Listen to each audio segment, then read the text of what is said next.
You know, it's kind of wild if you stop and think about it. There's just this huge number of shows and movies focused on teenagers who are suddenly dealing with, well, supernatural stuff. Yeah, absolutely. From things like Goosebumps that, kept us reading under the covers to the big streaming hits everyone's talking about now. It's a massive genre. Totally. And it makes you wonder, like, what is it? What's the secret ingredient that keeps us all coming back? That's pretty much the core question for today's deep dive. We're exploring exactly that, why teen-focused supernatural drama in both TV and film has such a hold on us. We'll be looking at quite a few examples, things like Goosebumps, Fate, the Winx Saga, It, Scary Movie, Stranger Things, the originals, Scream, the Vampire Diaries, and of course Wednesday. Right. So maybe you've watched all of these, maybe religiously, or perhaps you're just sort of curious about why they're so popular. Either way, you're in the right spot. We've sifted through a lot of material, how they were created, the basic stories, the audience reactions. Think of this as getting the lowdown on what makes these teen supernatural stories work so well without you having to, watch hundreds of hours yourself. Exactly. Our aim is to pull out the common threads, see the patterns, and really try to understand why these particular stories hit home for so many people. We'll use details from all those sources we mentioned. Okay, let's start unpacking it. One thing that jumps out immediately is, well, how many focus squarely on teenagers? Or sometimes even younger kids.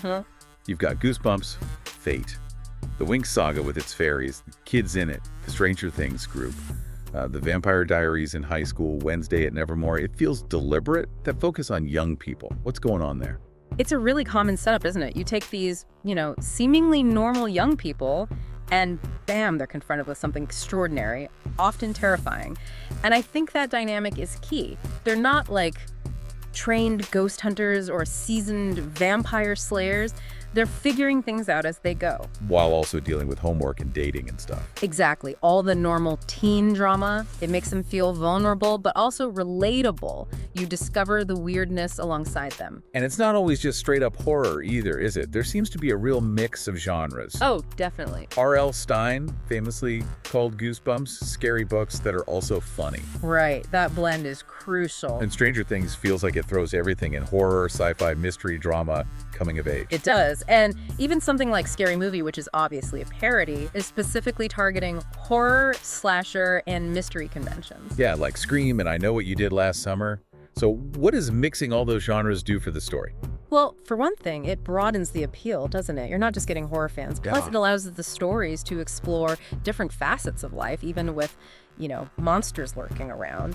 The humor in Goosebumps or the adventure feel in Stranger Things can actually make the scary stuff more palatable. Especially for younger audiences, maybe. Yeah, I think so. And those coming-of-age elements, the friendships, the first loves, that gives us something grounded and emotional to latch onto, even when things get really weird. Right. And speaking of connections, let's talk themes. One that seems almost universal is this idea of young people actually defeating the evil thing. The Goosebumps kids outsmarting the monster, the Losers Club facing Pennywise in it, the Stranger Things kids fighting Vecna, or the Demogorgon. It's often the kids saving the day. Why is that so popular? That theme of youth triumphing over evil, it's incredibly potent, especially for the intended audience. It's empowering, isn't it? Seeing characters who might seem less powerful actually win. And tied into that, you almost always see this huge emphasis on friendship, the found family idea. Oh yeah, definitely. Think of the Losers Club in it. They need each other. Or the groups in Stranger Things, the fairies in Fate, the Winx Saga, the core group in the Vampire Diaries. Those bonds are their strength against the supernatural threats. They're fighting monsters, yeah, but they're also just navigating being teenagers together. Like the supernatural danger just dials up the intensity on everything they're already feeling as adolescents. Exactly. It amplifies everything. We also see that stranger in a strange land thing quite a bit, don't we? Characters move into a new place, often somewhere kind of isolated. Classic trope. Happens all the time in Goosebumps. And then you have Wednesday arriving at Nevermore Academy, which is definitely a strange land for her, even with her background. What does that add? Well, putting a character in an unfamiliar, maybe isolated place immediately creates unease. It's fertile ground for spooky stuff. It lets the writers introduce weird settings, new rules, potential dangers. And it forces the character and the audience to figure things out. And sometimes you get that chosen one idea too, right? Like maybe Bloom and Fate with her unique fire powers, or Eleven and Stranger Things being so central. Yeah, that can definitely be part of it. It adds that layer of destiny, of special importance to their struggle. But fundamentally, the supernatural element itself, the ghosts, the monster, the magic, that's usually the main engine driving the conflict. Okay, this is where it gets really interesting for me. Looking at the actual inspirations, like R.L. Stine pointing to old tales from the Crypt comics for Goosebumps, and apparently Slappy the Dummy, inspired by Pinocchio, which is kind of wild. It is, and the Haunted Mask, one of his most famous ones, came from a real thing that happened with his son and a Halloween mask. So what does that tell us? That these writers are pulling from all over? Pretty much. They're drawing on a whole history of scary stories, myths, folklore, but also, yeah, personal experience sometimes. And look at Stranger Things, they are soaked in 1980s movie influence. Oh, completely. The Goonies, Stand By Me. Spielberg, John Carpenter, Stephen King himself, Wes Craven. That 80s nostalgia in Stranger Things isn't just set dressing baked into its DNA. It's calling back to those earlier touchstones. And then you have connections like Fate, the Winx saga coming from the Winx Club cartoon. And it's interesting that some of the Fate writers also worked on the Vampire Diaries, which itself came from a book series. Right. And Wednesday is obviously based on the Charles Addams character, and having Tim Burton involved connects us straight back to his whole aesthetic and the earlier Addams Family stuff. It really highlights how these ideas build on each other, how they evolve across different media, different decades even. It's like a conversation happening over time. It's also fascinating to peek behind the curtain at the production side. Like, the idea for a live-action Winx Club show was apparently floating around since 2011 before Fate happened. Or R.L. Stine churning out Goosebumps books in, like, 6 days sometimes. Unbelievable. Incredible output. And the locations they used for filming it in Stranger Things chosen specifically to evoke that small-town America feeling, or that slightly off-kilter vibe. What did you detail that? I think they show the level of craft and commitment involved. It clearly paid off in many cases with reception. Goosebumps book selling over 400 million copies worldwide. That's staggering. Absolutely. And Fate, the Winx Saga, despite maybe some fan criticism, pulled in huge viewing numbers for Netflix. And it's the first movie to obliterated box office records. Yeah. Scream as a franchise, even with some ups and downs critically, has been massively successful financially. Yeah, it's funny how reception changes too. Like, Scary Movie critics were kind of harsh, but it became a huge cult hit. Some Scream sequels, maybe 3 and 4, people seem to appreciate them more now than when they first came out. There's often a reappraisal later on. Plus, you look at the awards and nominations for shows like It, Stranger Things, Wednesday. That signals a certain level of critical respect too, beyond just popularity. And can't ignore the wider cultural footprint.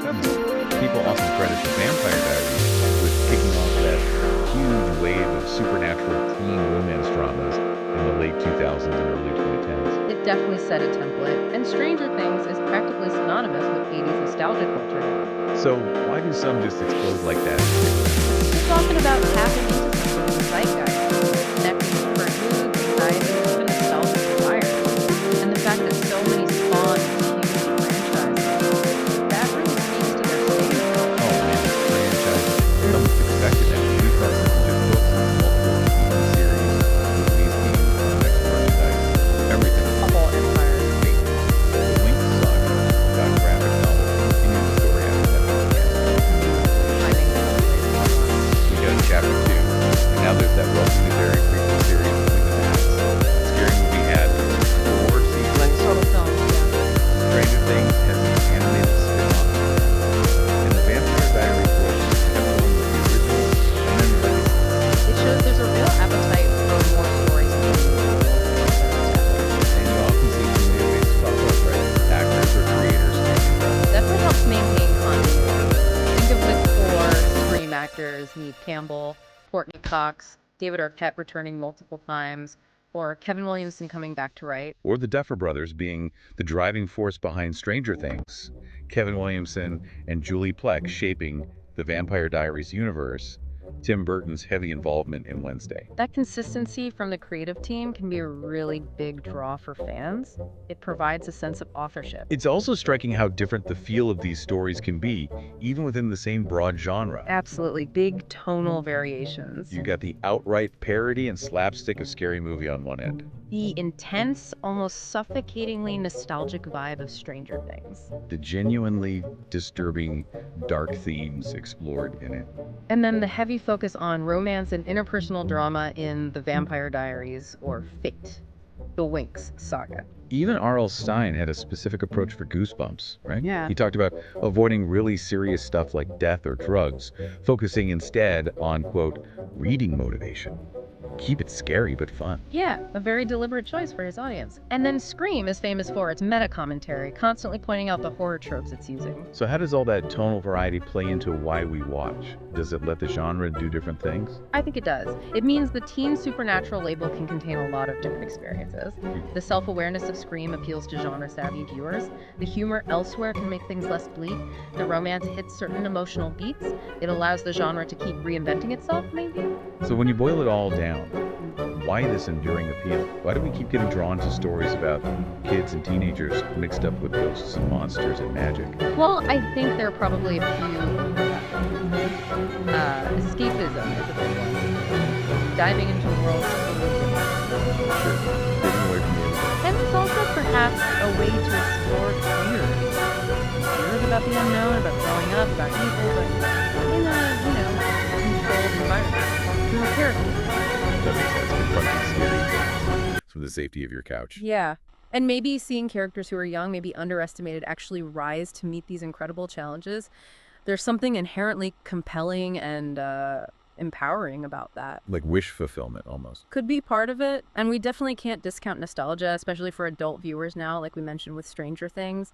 Remembering the kinds of stories they loved growing up. And the characters themselves, even when they're dealing with, interdimensional beings, they're often still relatable in their basic struggles, aren't they? Absolutely. Navigating friendships, identity, family, all that universal stuff is still there, just amplified by the supernatural circumstances. We connect with their human side. Okay, so wrapping things up, we've touched on a lot how central teen characters are, the way these shows blend genres like horror, comedy, drama, the recurring themes like friendship being crucial, how much they borrow from or react to older stories and cultural moments, and how massive these things can become as franchises. Yeah, it's a really dynamic and frankly pretty complex genre when you start pulling it apart. It keeps changing. So maybe something for you listening to chew on. What is it about these stories? Sometimes they're scary, sometimes they're funny, often they're both that keeps pulling us in. Not just when we're teens, but as adults too. Or maybe think about which specific themes or tropes we talked about. The found family, the stranger in a strange land, the final girl, whatever really resonate most strongly with you personally, why that might be. Yeah, this deep dive has really just skimmed the surface in a way. There's so much more you could unpack in any one of these series or films. So we definitely encourage you, go back and revisit a favorite. Maybe look at it with some of these ideas in mind. Or perhaps check out one you haven't seen before. There's always more to explore in these weird and wonderful worlds.